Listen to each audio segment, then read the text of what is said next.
أعوذ بالله من الشيطان الرجيم بسم الله الرحمن الرحيم أم حسبتم أن تدخلوا الجنة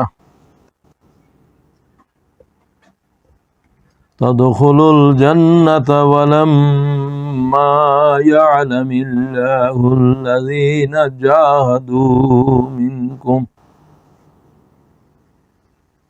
جاهدوا منكم ويعلم الصابرين صدق الله العظيم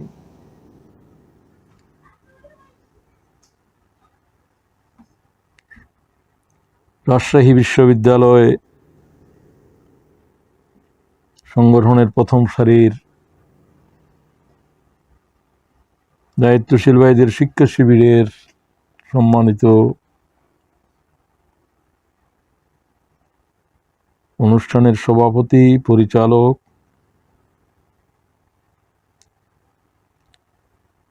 শিক্ষার্থী ভাইয়েরা, আসসালামু আলাইকুম ওয়া রাহমাতুল্লাহি ওয়া বারাকাতুহু।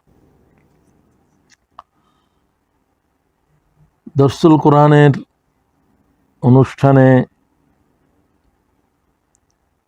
বেশি আয়াত আমি তেলাওয়াত করিনি। সূরাতুল ইমরানের 142 নম্বর আয়াতের উপরে কিছু কথা হবে, আলোচনা হবে। আমার জন্য আমি বলবো, আমাদের ভাইদের জন্য বলবো।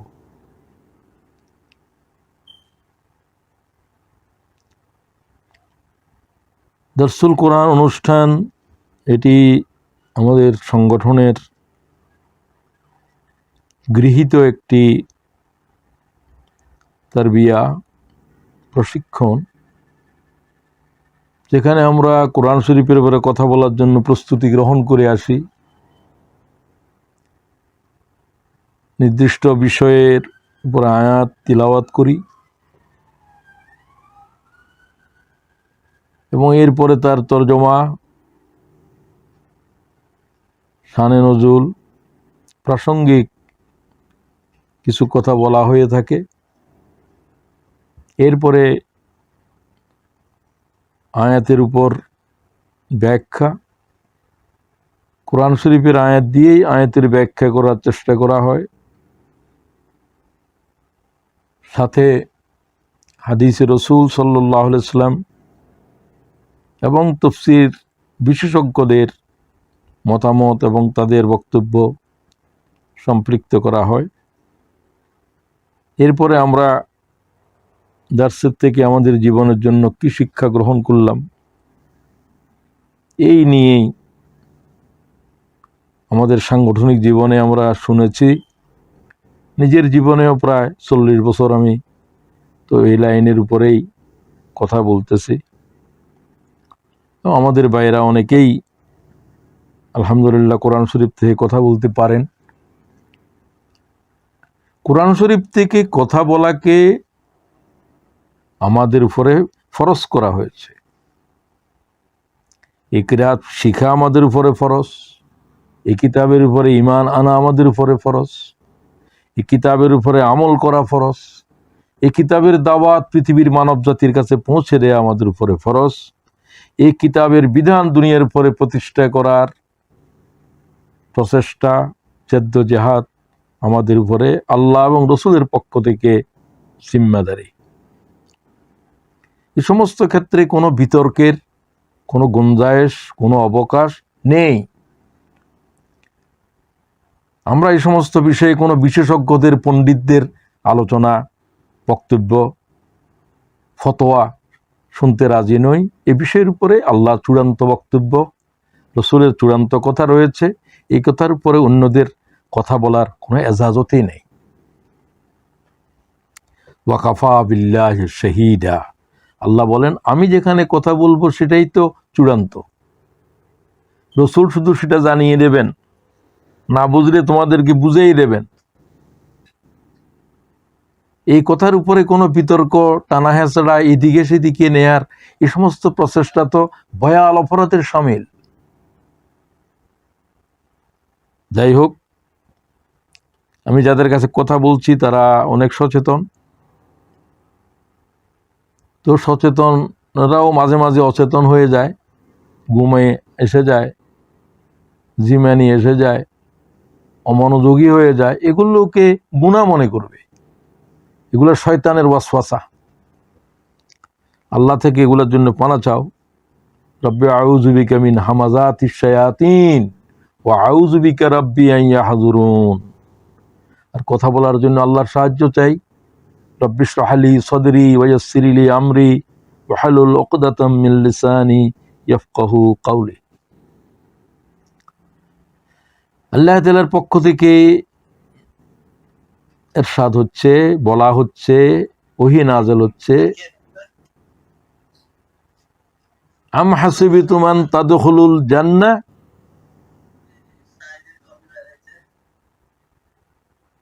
Do you think that you will enter paradise? তোমরা কি মনে করো তোমরা জান্নাতে যাবে? সবাই তো আমরা মনে করি, সবাই জান্নাতে যেতে চাই।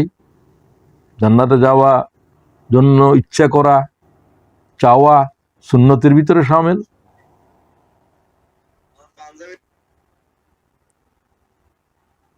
কথা শোনা যায়? কথা আর কোনো শব্দ আমি শুনতে চাব না। No noise at all, pin drop silence. আম হাসিবিতুম আন তাদখুলুল জান্নাহ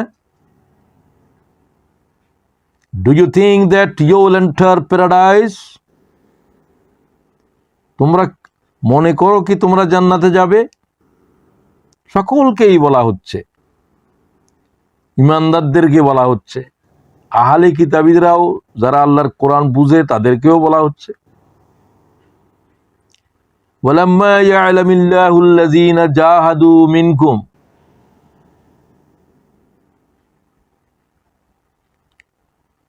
Without Allah testing you, who have struggled in the way of Allah, আল্লাহ কি দেখবেন না তোমাদের ভিতরে কারা কারা আল্লাহ তাআলার দ্বীনের দাওয়াত, দ্বীনের জিহাদ এই জমিনের উপরে সক্রিয় ছিলে? ওয়াজআলামাস সাবিরিন, সক্রিয় ছিলে হায়াতের কোনো অংশে নয়, ধৈর্যের সাথে জীবনের আখেরি দম পর্যন্ত কারা কারা ছিলে? এই কথা দেখার আগে জান্নাতে যাওয়া কি সম্ভব হবে? কি ধারণা করো? একটা প্রশ্ন দিয়েই আয়াতটা শুরু হয়েছে। আলিফ দিয়েও প্রশ্ন করা হয়। আলিফ দিয়ে যখন প্রশ্ন করা হচ্ছে, আম দিয়ে, তখন বুঝতে হবে যে প্রশ্নের ভিতরে একটা নেগেটিভ টোন আছে। তোমাদের এই ধারণা সঠিক নয়, তোমাদের এই ধারণা চিন্তা সঠিক নয়। অনেকেই এরকম মনে করে, আমরা এই জান্নাতে যাব, যাওয়ার সময় তোমাদেরকেও নিয়ে যাব, তোমাদের জন্য সুপারিশ করব। এগুলো সব বোখাস কথা। এগুলোর সাথে আল্লাহর কোরআন, মুহাম্মদুর রাসূলুল্লাহর হাদিসের কোনো সম্পর্ক নাই। হ্যাঁ, তুমি সুপারিশ করতে পারবে, সেটা কোনো সুপারিশ নয়। তোমাকে বলা হবে তুমি করো, এতজনের জন্য করো, আর তুমি সুপারিশ পাওয়ার উপযুক্ততা অর্জন করার পরেই আল্লাহ তাআলা অনুমতি দেবেন, এবং সেটা মুহাম্মদুর রাসূলুল্লাহ সেই অনুমতি প্রাপ্ত হবেন। তারপরে অন্যরাও কিছু কিছুর জন্য, উলামায়ে কেরামরা তাদের মর্যাদা অনুসারে তাদেরকেও দেয়া হবে, শহীদদেরকেও দেয়া হবে। এখানে কোনো পীর পুরোহিতের কোনো নাম নাই, এখানে আছে আলেমদের নাম, এখানে আছে শহীদদের নাম, যারা উম্মতের জন্য সুপারিশ করার এজাজত প্রাপ্ত হবেন। আর আল্লাহ তাআলা এজাজত না দেয়া পর্যন্ত জিবরাইলও জিব্বা খুলতে পারবে না, পয়গম্বরও খুলতে পারবে না। এই হলো আয়াতের তরজমা। সূরাতুল আল ইমরান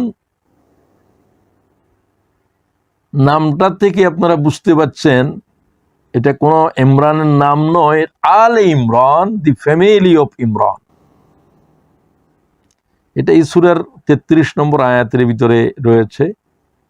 ইন্নাল্লাহ আস্তাফা আদম ওয়া নূহা ওয়া আলা ইব্রাহিম ওয়া আলা ইমরান আলাল আলামিন। আল্লাহ তাআলা আদমকে, নূহকে বাছাই করেছেন। আল্লাহ যখন বাছাই করার শব্দ বলে, নবুয়তের জন্যই বাছাই করেছেন। কারণ বাছাই করার পরে বলছেন মানব জাতির জন্য, আলামিনের জন্য আল্লাহ তাআলা তাদেরকে বাছাই করেছেন। তো নূহ এবং আদমের ক্ষেত্রে কোনো পরিবারকে বলা হলো না। ওয়া আলা ইমরান আলাল আলামিন, ইমরান পরিবারকে আল্লাহ তাআলা নবুয়তের জন্য বাছাই করেছে। মানে নবীরা এখান থেকেই সব। ইব্রাহিম আলাইহিস সালাম আসার আগে ওই দুইজনের নাম শেষ হয়ে গিয়েছে, উল্লেখযোগ্য আদম আলাইহিস সালাম এবং নূহ আলাইহিস সালাম। তো মুসা আলাইহিস সালাম বনী ইসরাইলের পয়গম্বর। বনী ইসরাইল হচ্ছে যে ইয়াকুব আলাইহিস সালামের সন্তান, ইয়াকুব হচ্ছে যে ইব্রাহিম আলাইহিস সালামের আওলাদ, ইসাক আলাইহিস সালামের ছেলে ইয়াকুব। ইয়াকুবের এক নাম হলো ইসরাইল, আর তার সব আওলাদেরা হলো বনী ইসরাইল। আল্লাহ তাআলার সমস্ত পয়গম্বর প্রায় বনী ইসরাইলের থেকেই এসেছে, মানে ইব্রাহিমের আওলাদ থেকে, ইমরানের পরিবারের থেকে এসেছে। এই হলো ইমরানের পরিবার। মুসা থেকে ঈসা পর্যন্ত সব পয়গম্বরেরাই আল ইমরানের ভিতরে শামিল। মুহাম্মদুর রাসূলুল্লাহ সাল্লাল্লাহু আলাইহি ওয়াসাল্লাম সরাসরি আল ইমরান পরিবারের নয়, তিনি আল ইসমাইলের ভিতরে, ইসমাইল পরিবারের ভিতরে, ইমরান পরিবারের ভিতরে নয়। ইমরান পরিবারটা হলো ইব্রাহিম আলাইহিস সালামের দুই সন্তান, ইসরাইল, ইসহাক এবং ইসমাইল। সব পয়গম্বররা বনী ইসরাইলের থেকে, মুহাম্মদুর রাসূলুল্লাহ বনী ইসমাইল থেকে। আর এটাই ছিল যে রাসূলুল্লাহর প্রতি তাদের হিংসার কারণ। আর সবাই ছিল কওমি, আর একমাত্র মুহাম্মদুর রাসূলুল্লাহ ছিল আলমী পয়গম্বর। সমগ্র মানব জাতির জন্য, সকল জমানার জন্য, সকল ময়দানের জন্য, সকল জনপদের জন্য তিনি শুধু এসেছিলেন। এইভাবে যার নবুয়তের সালতের ভিতরে লাখ পয়গম্বরের নবুয়তের সালত হারিয়ে গেছে, সকলের চাইতেও বেশি। 1 লাখ, 2 লাখ, 3 লাখ পয়গম্বরের পয়গম্বরই মুহাম্মদুর রাসূলুল্লাহর পয়গম্বরীর সমুদ্রের কাছে অনেক কম। তো সুতরাং এই বিষয়ের উপরে এই আয়াত থেকেই নাম। এটা হলো নবুয়তের সাজেরা। একটা আয়াতের ভিতরে আল্লাহ তাআলা লাখ পয়গম্বরের সাজেরা বর্ণনা করে দিয়েছে। সাজেরাও যদি না বুঝো তাহলে তো অনেক কিছু বুঝাইতে পারবো না। গাছ তো বুঝো সাজার থেকে। ওলি আল্লাহরা, বুজুর্গরা বলে যে তাদের, আমি যে পীর হইলাম আমার পরে আগে কে ছিল কে ছিল কে ছিল, এটা হলো সাজেরা। আল্লাহ তাআলা পয়গম্বরের সাজেরা বর্ণনা করেছে। এত সংক্ষিপ্ত আয়াতের ভিতরে এত বিস্তৃত কথা শুধু আল্লাহই বলতে পারে। এই আয়াতের ভিতরে 3টা বাক্যাংশ আছে। আমি কথা বলবো। আমি কথা বলছি এই জন্য তোমাদেরকে কথা বলা শিখাচ্ছি। তোমরা যেহেতু আমাদের অনেক পরে ইসলামী আন্দোলনে এসেছো, তোমাদের শিখতে হবে। আমরাও শিখেছি, এখনো শিখছি। তো সেই জন্য যেগুলো আগে বলেছিলাম সেই তরজ মোতাবেক আমি কথা বলছি। এটা রাসূলুল্লাহ সাল্লাল্লাহু আলাইহি ওয়াসাল্লামের মদিনা হায়াতে অবতীর্ণ। তো এর ভিতরে মৌলিক বিষয় যেগুলো আলোচিত হয়েছে, ব্যাটেল অফ বদর, উহুদ, বিস্তৃতভাবেই।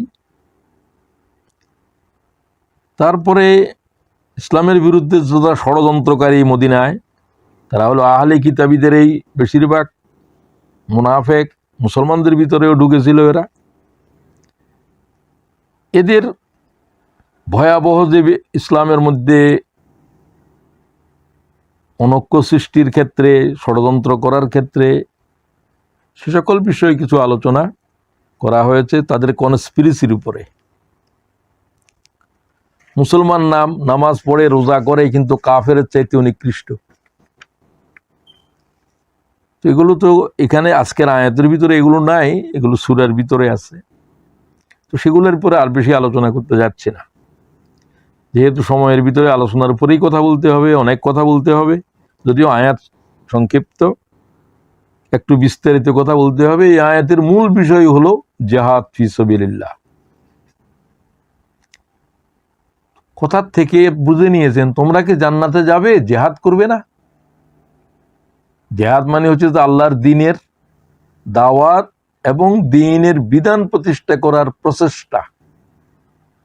এই শব্দটা এত বেশি ষড়যন্ত্রের শিকার, কারণ এটা দুশমনদের সবচেয়ে বড় টার্গেট। এই শব্দটা তারা এটাকে বিকৃত করার জন্য জিহাদ শব্দ বললেই সন্ত্রাস, মারামারি, পিটাপিটি, অথচ জিহাদের কোথাও এগুলো নাই। হ্যাঁ, এগুলো আছে একটা পর্যায়ে, এটা কোনো জিহাদের কোনো অর্থ নয়। জিহাদের অর্থ হলো প্রচেষ্টা, জিহাদের অর্থ হলো স্ট্রাগল, জিহাদের অর্থ হলো কোনো একটা লক্ষ্য হাসিল করার জন্য অব্যাহত প্রচেষ্টা চালিয়ে যাওয়া। আমরা যে কথা বলছি আল্লাহর দ্বীনের জন্য, এটাও জিহাদ। তোমরা যে শুনছো, এটাও জিহাদ। তো যারা লিখতেছে এটার উপরে, তারাও জিহাদ। সব জিহাদের ভিতরে আছে। জিহাদ তখন কেতাল হয়ে যায় যখন জিহাদের উপরে বাধা আসে, জিহাদকে প্রতিহত করার চেষ্টা করা হয়, তখন সংঘাত অনিবার্য হয়ে যায়, তখন জিহাদটা কেতালের রূপ নেয়। এটা সাময়িকের জন্য। এটা জিহাদের এই পর্যায়েটা 100 ভাগের ভিতরে 20 ভাগ, 15 ভাগ এরকম। বাকিটাই হলো যে সেটা তোমার জবান দিয়ে হোক, তোমার চিন্তা দিয়ে হোক, তুমি যে ইসলামের জন্য চিন্তা ভাবনা করা, এটাও জিহাদ। এইরকম একটা জিহাদকে এত বিকৃতভাবে কেন প্রকাশ করা হলো? আলেম ওলামারা পর্যন্ত, শিক্ষিত লোকেরা পর্যন্ত, পীর পুরোহিতেরা পর্যন্ত সব জিহাদ শব্দ শুনলে এরা শিহরণ জেগে ওঠে। এটা তো মুনাফেকের আলামত। মুনাফেকের সবচেয়ে অপ্রিয় জিনিস আমল হলো, মুনাফেকেরা নামাজ পড়তো, এটা তো কপট মুসলমান কিন্তু নামাজ পড়তো, কপটতা ঢেকে রাখার জন্য রোজা করতো, সবকিছু করতো, সরোজা রাখতো, জিকির করতো, সব করতো, কিন্তু এরা মুমিনই না। এদেরকে বুঝার একটাই উপায় ছিল, এরা জিহাদ সইতে পারত না, জিহাদের ভিতরে এরা মরণ দেখত। আজকের যুগে যারা জিহাদের উপরে বিতর্ক উঠাচ্ছে, তাদের ভিতরে কি এই বিষাক্ত বিষ আছে? অবশ্যই আছে, অবশ্যই আছে। রাসূলুল্লাহর পিছে নামাজ পড়ার পরে রাসূলুল্লাহর নামাজের একামত দিয়েছে আব্দুল্লাহ ইবনে উবাই, কাতার সোজা করো বলতেছে, মুসল্লিদেরকে বলতেছে যে রাসূলুল্লাহ খুতবা দিবেন, তোমরা বসো। এই ব্যক্তি আব্দুল্লাহ ইবনে উবাই, এই ব্যক্তি রাসূলকে জিহাদের জমিন থেকে পালায়। এটা তো নামাজের ময়দান থেকে রাসূলকে রেখে পালায় নাই, জিকিরের হালকা থেকে পালায় নাই। খুব ভালো করে বুঝেন, এই সমস্যা যত কিয়ামতের নিকটবর্তী হবে, ভয়াল আকারে ধারণ করবে। মুসলমানদের চাইতে মুনাফিক বেড়ে যাবে। তারা বড় পীর হবে, মসজিদের ইমাম হবে, বিশ্ববিদ্যালয়ে প্রফেসরি করবে। এদের ভিতরে নেফাকত লুকিয়ে আছে। এদের কথা থেকে এরা যখন জিহাদের কথা বলবে, তখন বলবো যে এটা না বললেও তো চলে, নামাজ বেশি করি পড়ো, জিহাদের কথা কম বলো। তোমার ভিতরে তো আসলে শয়তান বাসা বেঁধেছে। শয়তান হলো নেফাক। ফি কুলুবিহিম মারাদুন, এদের কলবের ভিতরে বিমার আছে। বিমারটা হলো মুনাফিকের বিমার। সব আন্দোলনের কর্মীদেরকে বলতে চাই, যারাই জেহাদের উপরে বিতর্ক করবে, জেহাদ প্রয়োজন নাই, জেহাদ এখন মারামারি খুনাখুনি করে, মারামারি খুনাখুনির কথা তো আমরা বলি না, আমরা বলি যে আল্লাহর রাস্তার উপরে জেহাদ করো। এটা তো ইসলামের দুশ্মনেরাই শব্দকে সন্ত্রাস বলছে। তুমি তাদের কথা বলছো, আল্লাহ কি বলতে সেটা নয়, রসুল কি বলতে সেটা নয়, আজ পর্যন্ত ১৫০০ বছর ইসলামের ফকিরা কি বলছে জেহাদের উপরে সেটা নয়। আল্লাহ এত গুরুত্বের সাথে জেহাদ আলোচনা করেছে, জান্নাতে যেতেই পারবি না জেহাদ না থাকলে। কোথাও তো বলা হয়নি তসবি না করলে, ওটা না করলে জান্নাতে যেতে পারবে না। তো এই বিষয়ের উপরেই আজকে আমি ফোকাস করব আমার আলোচনাকে, যেহেতু এটা আজকের আলোচনার ফোকাল পয়েন্ট। তো 3টা বাক্যাংশ আছে, এটার উপরেই কথা হবে। প্রথম বাক্যাংশ হচ্ছে যেটার উপরে তোমরাও ব্যাখ্যা করার সময় এইভাবে করবে, হয় কোনো শব্দের অথবা গুরুত্বপূর্ণ কয়েকটা শব্দ মিলেই একটা বাক্যাংশের, একটা বাক্যের ভিতরে আম হাসিবতুম আন তাদখুলুল জান্নাহ, তোমরা কি ধারণা করে নিয়েছো তোমরা জান্নাতে যাবে? তাহলে জান্নাতে যাওয়ার অনেক ধারণা আছে মানুষের ভিতর। পীর বলেন যে আমি তো জান্নাতে যাব, আমারে যাওয়ার সময় তোমার কথা আমার মনে থাকবে, যেহেতু পয়সা কড়ি একটু বেশি দে। তারে জান্নাতে যাওয়ার এই গ্যারান্টি কে দিল? তারে জান্নাতে যাওয়ার এই ওয়াদা কে দিল? কিয়ামতের তো ফয়সালা হয় নাই। তোমারে কে আশ্বাস দিয়েছে তুমি জান্নাতে যাবে? নবীরা নফসি করে আওয়াজ তুলতেছে কিয়ামতের মাঠে। ধারণা। আহলে কিতাবীরা বলে, যে ইহুদিরা বলে আমরাই তো বেহেশতে যাব, জান্নাত তো আমাদের জন্য, আমরা আল্লাহর পরিবারের লোক। আল্লাহ কো এদেরকে আমার পরিবারের লোক কে বলছে? আমি তো বলি নাই কোথাও। এদেরকে জান্নাতে যাবে এই কথার শুভ সংবাদ কে দিয়েছে? ও জাহান্নামীরা। কে বলছে তোদেরকে? তোরা তোদের ইমানের উপরে হাত রেখে কথা বল। আল্লাহ তাআলা কি বলছেন সেটা নয়, সে কি বলে এটা নিয়ে নাচানাচি করে মঞ্চের উপরে কি ধরনের উন্মাদনা, কি ধরনের পাগলামি, ইসলামকে নিয়ে কি উপহাস আর কি মজাক চলতেছে। আর আমরা তামাশা দেখতেছি। আমরা বলছি না, কারোর সাথে কারো মনে কষ্ট দেয়া যাবে না। আমি কোথায় বললাম যে আল্লাহর কোরআনের সামনে বুখারী শরীফ কোনো কিতাব নয়, কোনো কিতাব নয় বলছি।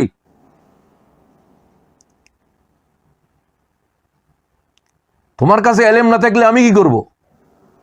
তুমি আমাকে যুক্তি দাও। আল্লাহর কোরআনের সামনে দাঁড়াইবার কোনো কিতাব আকাশে জমিনে আছে? রাসূল তো এই কথা বলেন নাই। হুজুর বলছেন আল্লাহর কোরআন আমি মুহাম্মদের পয়গম্বরে খতম করে দিতে পারবে। আমি কি আল্লাহ তাআলার কথার উপরে কথা বলতে পারবো? কালামি লা ইয়ানসিকু কালামুল্লাহ, কালামুল্লাহ ইয়ানসিকু কালামি, ক্বালা রাসূলুল্লাহ সাল্লাল্লাহু আলাইহি ওয়াসাল্লাম। হুজুর বলেন আমার কথা আল্লাহর কালামের উপরে কোনো আসর কাটতে পারবে না। আল্লাহ মুহাম্মদের নবুয়ত খতম করে দিতে পারবে, সব নবীর নবুয়ত খতম করতে পারবে। নবুয়ত দিয়েছেনও তিনি।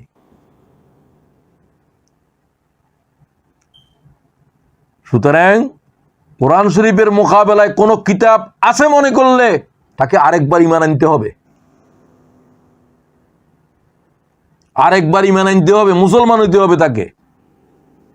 তুমি কি জাতের আলেম? তুমি বলো মসনবী এটা কোরআন শরীফের যেন ফার্সি ভাষায় একটা অনুবাদ।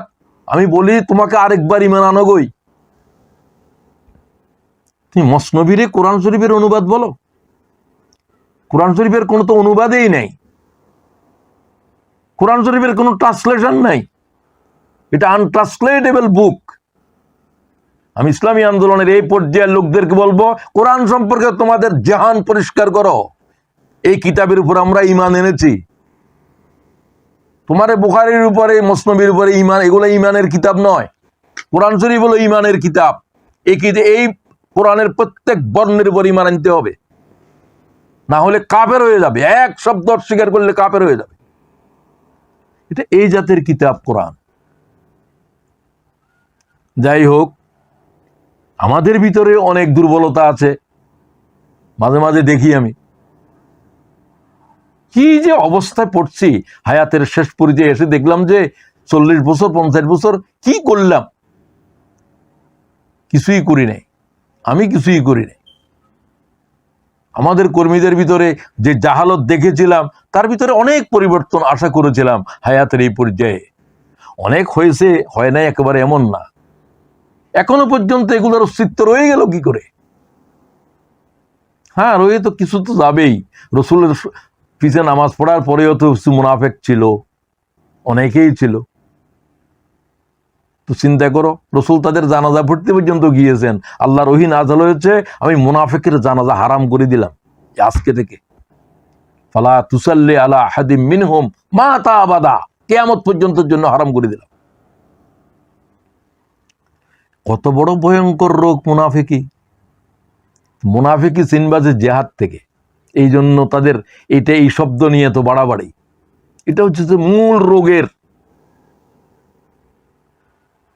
রোগের ওষুধ। জেহাদ থেকে তুমি জেহাদে নাই, তোমার ইমানের ভিতরে সন্দেহ আছে। জেহাদ থেকে অজুহাত পেশ করো, তুমি মুনাফিকদের ভিতরে একজন কিনা দেখতে হবে। জেহাদের সামনে থাকো, জেহাদের ভিতরে কোনো না কোনো প্রক্রিয়া লেগে থাকো। এক সাহাবী সম্পর্কে বললেন, হুজুর আপনি কি তার জানাজা পড়বেন? সে ভালোই একটা নামাজি কলমায় দুর্বল ছিল একটু হয়তো। তো সাহাবীরা বললেন যে হুজুর তার জানাজা অন্যরা পড়ুক, আপনি না পড়েন না। হুজুর বলছেন, তোমরা কি এই ব্যক্তিরে আল্লাহ তাআলা দ্বীনের জিহাদে রেখেছ? বলছে যে মুজাহিদদের জুতা পাহারা দিছে এক যুদ্ধে রেখেছি। রাসূলুল্লাহ বললেন যে, তার নাম ধরে বললেন যে, তোমার ভাইয়েরা তোমার জানাজার নামাজ না পড়তে বলছে, আমি তোমার জান্নাতি ঘোষণা দিচ্ছি। রাসূলুল্লাহ তার জানাজা পড়লেন। শুধু মুসলমানদের জাহাদের জমিনে জুতা পাহারা দিছে। তোমার কাছে কি এলেম আছে? তোমার এলেম বস্তাবন্দি করো গই, তুমি তো হাদিসের এলেম দিচ্ছি, তুমি তো এগুলা পড়তেছ না।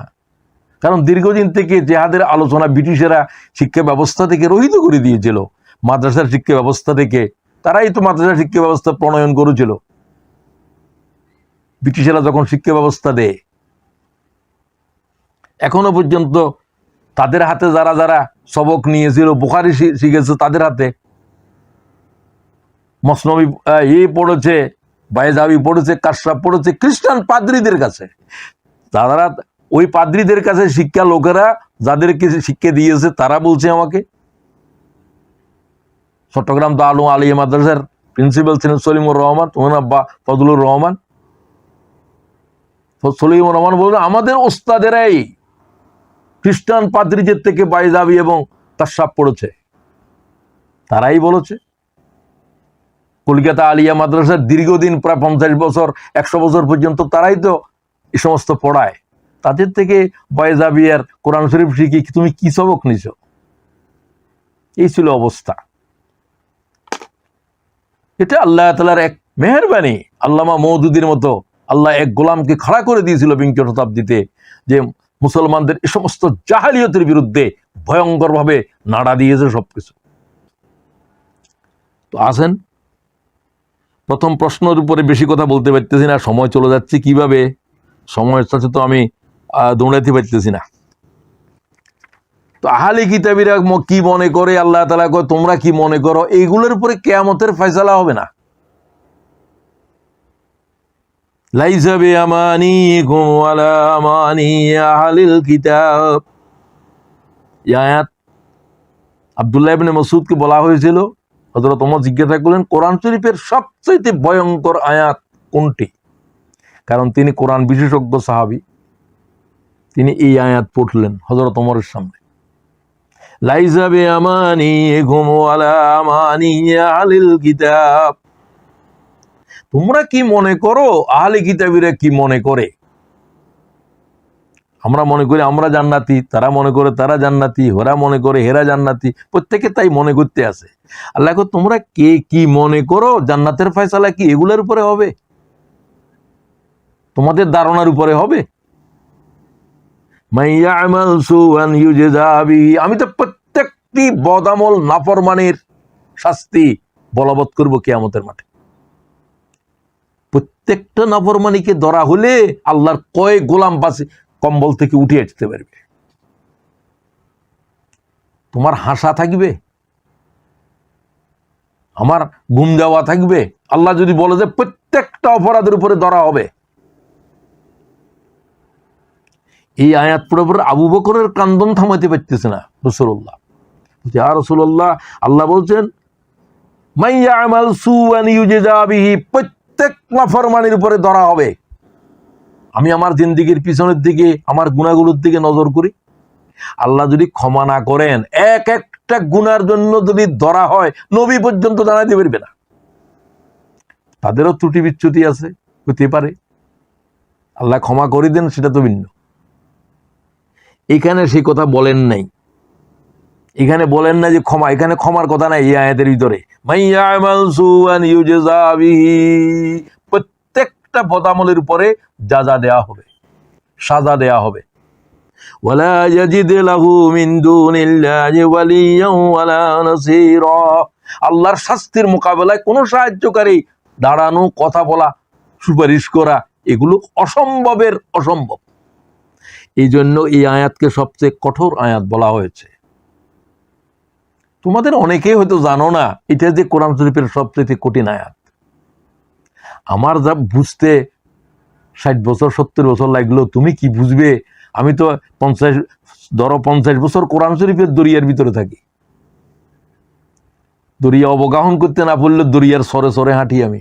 কোরআন শরীফের সাগরের কূলে, সাগরের তীরে আমি ভ্রমণ করি প্রতিদিন, সকালে বিকালে, রাত দুপুরে, দিন দুপুরে। আল্লাহর শুকরিয়া। আমার বুঝতে 60 বছর লাগলো, আমি কি করে বুঝবো যে তুমি বুঝে ফেলছো? বুঝে ফেলছো এই ধরনের কিছু মনে করবে না। কোরআন শরীফের সবচেয়ে ভয়ঙ্কর আয়াত জিজ্ঞাসা করলে তোমরা একজনও বলতে পারবে কিনা, আমার সন্দেহ। এই হলো কথা। আমি এটার পরে আর কথা বলবো না। কে কি ধারণা করো, আল্লাহ বলছে এই সমস্ত ধারণা সব বস্তা বন্ধ। কোন হুজুরে কোন মুজুরে কি কর, তোমার আমির সাহেব কি কর, হোমকে কি বলে, বাস আল্লাহ বলছে আমি কি বলি, আমার পয়গম্বর কি বলে, এই দেখো। তোমরা কি ধারণা করো, কিসের উপর? আনতাদখুলুল জান্নাহ, জান্নাতে যাওয়ার বিষয়ে। কারণ তো আসল সাকসেস কি, কারা কারা জান্নাত পেল?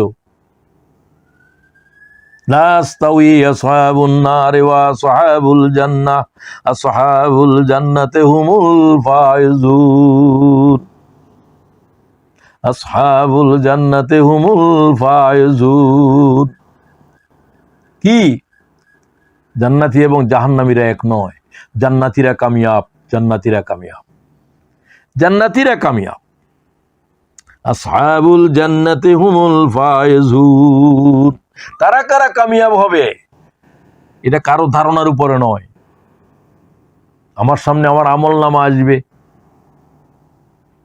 বলে দেয়া হবে ইকরা কিতাবাক কাফা বিনাফসিকাল ইয়াউমা আলাইকা হাসিবা। এই আমলনামায় তুমি কি জান্নাতি না জাহান্নামী, তুমি ফয়সালা করো। হুমা, এটা কি কিতাব, যে কিতাবের ভিতরে সমস্ত গোপন জাহের সব কথা আছে। মা লিহাযাল কিতাব, মা লিহাযাল কিতাব, কোরআনের আয়াত পড়ছি আমি। এটা কি কিতাব? চিৎকার করবে কিয়ামতের মাঠে। এত বড় 80 বছরের দপ্তর। লা ইউগাদিরু সাগীরাতান ওয়ালা কাবীরাতান ইল্লা আহসাহা। ছোট বড় ঘুমের ভিতরে পর্যন্ত বিড়ি বিড়ি করেছে, সেটা পর্যন্ত রেকর্ড হয়ে গেছে, সেটা পর্যন্ত রেকর্ড হয়ে গেছে। কোন নির্জনে কি কথা বলছিল, টেলিফোনে কি কথা বলছিল, সব বিন্দু বিসর্গ রেকর্ড হয়ে গেছে। সেটা আমার সামনে হাজির করা হবে, আর আল্লাহ বলবে তুমি ফয়সালা করো। তুমি তো জান্নাতে যাবে ধারণা করছিলা, তোমার আমলনামায় কি বলে? ও আল্লাহ, আমি তো এত গুনাহ করি নাই। করো নাই? মুখের উপরে মোহর করে দে। করছো কিনা? তোমার হাত, তোমার পা, তোমার চোখ, তোমার কান কথা বল, কি শুনছিলা, কি বলছিলা, কি খেয়েছিলা।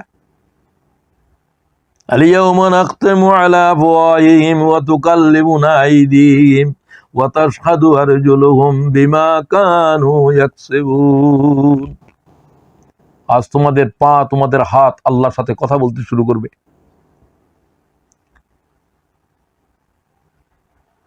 আশ্চর্য হয়ে যাবে মানুষ, কি করে আমার হাত কি করে কথা বলে আমার বিরুদ্ধে, হ্যাঁ আমার চোখ আমার বিরুদ্ধে কথা বলছে, কি তাকাইছিলাম আমি, কয়বার তাকিয়েছিলাম আমি, কি অনুভব করেছিলাম আমি, সব কিছুই আল্লাহর সামনে দাখিল হবে। এরপরেও আরো সাক্ষী নেওয়া হবে। যা কিছু করেছিলাম শুধু জমিনের উপরেই করেছিলাম, এই জমিন কথা বল, তোর উপরে কে কি করেছিল, কোন অবস্থায় করেছিল, কোন দিন করেছিল, হত্যা করার সময় কি ধরনের রাইফেল ব্যবহার করছিল, সব কথা বলবে আল্লাহর জাতের সামনে। আল্লাহ কোরআনে বলেন, ইয়াউমাইযিন তুহাদ্দিসু আখবারাহা বিআন্না রাব্বাকা ওয়াহালা। জমিন আজকে কথা বলবে, পৃথিবীর तमाम বস্তু আল্লাহর সাথে কথা বলবে আজ, আমার পক্ষে বিপক্ষে আর তার সাক্ষী হবে। বুঝেন সেই দিনটা কেমন, সেই দিনে জান্নাতের ফয়সালা কিভাবে হবে, কোন আমলের উপরে হবে, সবকিছু তন্ন তন্ন কোরআন শরীফের পাতায় বর্ণিত আছে। প্রথম অংশের উপরে আর কথা বলতেছি না। আম হাসিবিতুম আন তাদখুলুল জান্নাহ ওয়ালাম্মা ইয়ালামিল্লাহুল্লাযীনা জাহাদু মিনকুম। যত আলোচনা হবে এই অংশের উপরে, 1 ঘন্টা কথা বলবো আমি আরো শুধু এই অংশের উপরে, এটাই শেষ অংশের উপরে 5 মিনিট কথা বললেও হবে। তারা কি মনে করে না আমি তাদেরকে পরীক্ষা করব? কি পরীক্ষা? সেটাই তো কথা। ওয়ালিয়ালামাল্লাহুল্লাযীনা জাহাদু মিনকুম, কারা কারা জিহাদ করেছিল। আমি তো জিহাদের সন্ত্রাস মনে করি, আমি তোরা মনে করি যে জিহাদ এই জমানায় দরকার নাই, বদরে উহুদের শেষ হয়ে গেছে। কিয়ামতের আগের দিন যে ইন্তেকাল করছে তারও এই প্রশ্ন করা হবে যে খোদার দিনের জিহাদে ছিলি কিনা। আল্লাহর জবাব দাও, জান্নাতে যাওয়ার আগে ফয়সালা করো, এইটার ফয়সালা হলে তারপরে জান্নাত।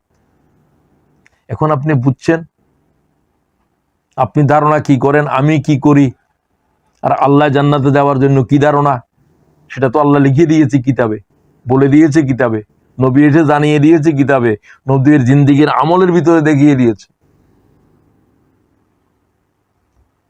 তো তাহলে আল্লাহ তাআলার এই শব্দটির উপরেই আমাদেরকে বোঝা লাগবে। তোমাদের রাজশাহী ইউনিভার্সিটির প্রফেসর তারেক সাহেব সম্ভবত আমাকে বলছিলেন যে সালাতের উপরে আল্লাহ 80 বার কথা বললেন, 50 বারের উপরে কথা বললেন, দিন কায়েমের উপরে কথা বলছেন 2-3টা আয়াতে। উনাকে আমার আলোচনাটা আজকে শুনলে ভালো হতো। কোথাও তো এইভাবে বলা হয় নাই আমি কি জান্নাতে যাওয়ার আগে দেখবো না রোজা রাখছিল কিনা, নামাজ কাজা করছিল কিনা। এই ধরনের একটা আয়াত কোরআন শরীফ থেকে বের করতে পারবে না, আমি চ্যালেঞ্জ দিচ্ছি, পারিবা না বলছি।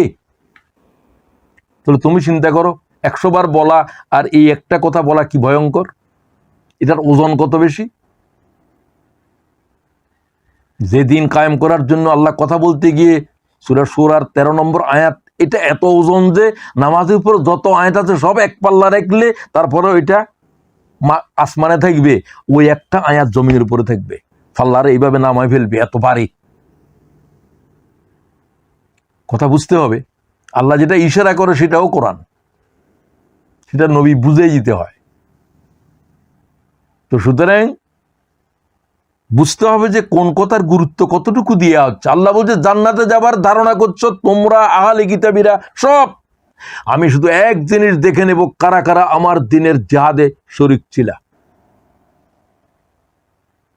আপনি সেটাকে কোনো গুরুত্বই নেই আপনার কাছে, এটা কম হলেও চলে, আপনারে বুঝাইবার কিছু নাই। আপনারে বুঝানোর জন্য যদি কোরআন শরীফের আয়াত কিছু না হয়ে থাকে তাহলে তো আপনার চিকিৎসা প্রয়োজন। এরপর আল্লাহ বলেন শুধু জেহাদ করছো নাকি জেহাদের মতো জেহাদ করছো। কোন রকমে প্রোগ্রামে আছে, কোন রকমের প্রোগ্রামে আছো, সারাক্ষণ জিমাইছো আর এদিকে ওদিকে শুধু চোখ ফিরাও। তুমি কি প্রোগ্রাম শুনো না নাটক করো, কি করো তুমি? তোমার প্রোগ্রামে আগমন, তোমার অঙ্গভঙ্গি, তোমার সবকিছু দেখলে তো মনে হচ্ছে যে তোমার দাওয়াত দিছে কে। তোমার কাগজ কই, তোমার কলম কই, তুমি কি শিখো, তুমি কি লেখো, তুমি কি শিক্ষা শিবির থেকে বহন করে নিয়ে যাচ্ছ? ওয়াজাহিদু ফিল্লাহি হাক্কা জিহাদিহি, জিহাদের হক আদায় কর। করেছো কিনা দেখা হবে। শেষ কথাই বলা হয়েছিল ওয়াজআলামাস সাবিরিন, সেটাও বলে দিলাম। কে কে জিন্দেগির শেষ মুহূর্ত পর্যন্ত আল্লাহর দ্বীনের জিহাদের উপরে খাড়া ছিল?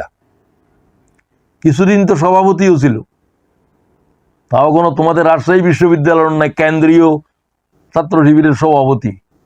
এখন কোথায় তুমি? ওয়াজআলামাস সাবিরিন, শেষ পর্যন্ত তুমি আল্লাহ দিন কায়েমের জিহাদের উপরে নাই।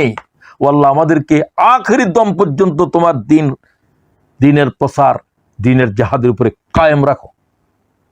আমরা তোমার কাছে সাহায্য চাই, কেন শয়তান তো অনেক শক্তিশালী। আল্লাহ তোমার সাহায্য ছাড়া শয়তান থেকে বাঁচার কোনো উপায় নেই। আমি যদি মনে করি যে আমি টিকে থাকতে পারবো, তাহলে আমার ধ্বংস শুরু হয়ে গেছে। আমি যখন মনে করবো যে না, আমি আল্লাহর সাহায্য ছাড়া টিকতে পারবো না, তাহলে আমি টিকে থাকতে পারবো। কারণ আমি ইনশাআল্লাহর সাথে বলছি। ইনশাআল্লাহ দিয়ে বলবা, ইনশাআল্লাহ না বলার কারণে আল্লাহ ওই বন্ধ করে দিয়েছে মুহাম্মদের উপরে সাল্লাল্লাহু আলাইহি ওয়াসাল্লাম। এখন এই জিহাদ এত গুরুত্বপূর্ণ, এটাকে না দেখে আল্লাহ জান্নাতে যাওয়ার ইজাজত দিবেন না। তো যারা জান্নাতে যাওয়ার দিবে না তার জাহান্নাম। জান্নাতে যাইতে না পারলে কি?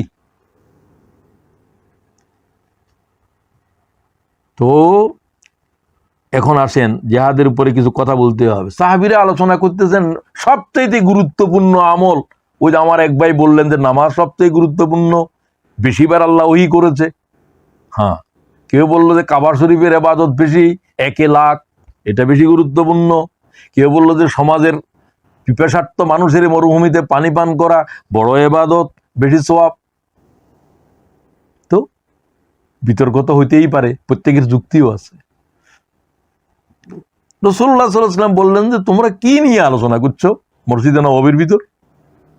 বলছে যে হুজুর আমরা গুরুত্বপূর্ণ নেক আমল নিয়ে একজন এক একটা কথা বলতে। রাসূল কোনো জবাব দিলেন না, শুধু চলে গেলেন। কিছুক্ষণ পরে বললেন যে তোমরা যারা যারা নেক আমল নিয়ে বিতর্ক করছিলা তারা একটু এদিকে আসো, তোমাদের বিষয়ে আল্লাহর আয়াত নাযিল হয়েছে।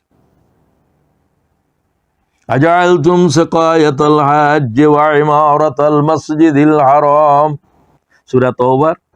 তোমরাও দাস দিয়ে থাকো। এটা ছাত্র শিবিরের কর্মীরা আমরা সূরা তাওবা বেশি পড়ি, আমার কাছে সূরা তাওবা বেশি প্রিয়। আজালতুম সিকায়াতাল হাজ্জ ওয়া ইমারাতাল মাসজিদিল হারাম, কি বলে? যারা মনে করে,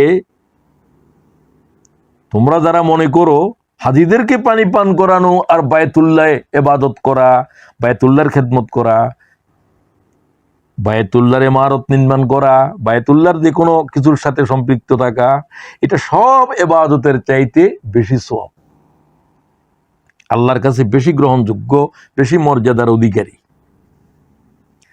তো আল্লাহ তাআলা জবাব দিচ্ছেন আজালতুম সিকায়াতাল হাজ্জ। ওই আবার আলিফ দিয়ে প্রশ্ন, তোমাদের প্রশ্নের ভিতরে ডাউট আছে, তোমরা যা মনে করো এটা সঠিক নয়। হাজিদেরকে পানি পান করানো, বায়তুল্লাহর ইবাদত করা আর আল্লাহর রাস্তায় ঈমানের পরে জিহাদ করা কি এক বরাবর মনে করো? সমান তো, বেশি গুরুত্ব দূরের কথা, এক বরাবরও কি মনে করো? তোমরা মনে করতে পারো লা ইয়াস্তাউনা ইনদাল্লাহ, আল্লাহর নিকটে উহা এক নয়, আল্লাহর নিকটে এক নয়। হাজিদেরকে পানি পান করানো, বায়তুল্লাহ বসে বসে কোরআন শরীফ পড়া, তাহাজ্জুদ পড়া, এগুলো সওয়াবের কাজ। তবে জিহাদের কাছে এগুলো কোনো মর্যাদাবান ইবাদত নয় জিহাদের মোকাবেলায়। আল্লাযীনা আমানু, আমার কাছে কোনটা বেশি মর্যাদাবান এই আয়াতের পর আয়াতেই বলে দিচ্ছে। আল্লাযীনা আমানু ওয়া হাজারু ওয়া জাহাদু ফি সাবিলিল্লাহ, যারা ঈমান এনেছে, জন্মভূমি থেকে বিতাড়িত হয়েছে, আল্লাহর পথে জান মাল দিয়ে জিহাদ করেছে। আযামু দারাজাতান ইনদাল্লাহ, আযামু দারাজাতান ইনদাল্লাহ, আল্লাহর নিকটে এদের চাইতে মর্যাদাবান আল্লাহর আর কোনো গোলামই নেই। খুব ভালো করো, ভালো করে বুঝো, উলাইকা হুমুল ফায়েজুন, এরা কামিয়াব হয়ে গেছে, ওই জান্নাতীরা কামিয়াব। আল্লাহ বলছে এরা কামিয়াব, এরা কামিয়াব, এরা কামিয়াব, মানে এরাই জান্নাতি। আরো বিস্তারিত ভাবে কোরআন শরীফে বলা আছে, ইয়া আইয়ুহাল্লাযীনা আমানু হাল আদুল্লুকুম আলা তিজারাহ, আমি কি তোমাদেরকে এমন এক ব্যবসার কথা বলে দেব না, তুনজিকুম মিন আযাবিন আলীম, যা তোমাদেরকে আল্লাহর কঠিন দরদনাক আযাব থেকে রেহাই দেবে। অবশ্যই বলে দেবেন আল্লাহ। আল্লাহ বললেন আমি বলে দিচ্ছি তোমাদেরকে। সেটা কি?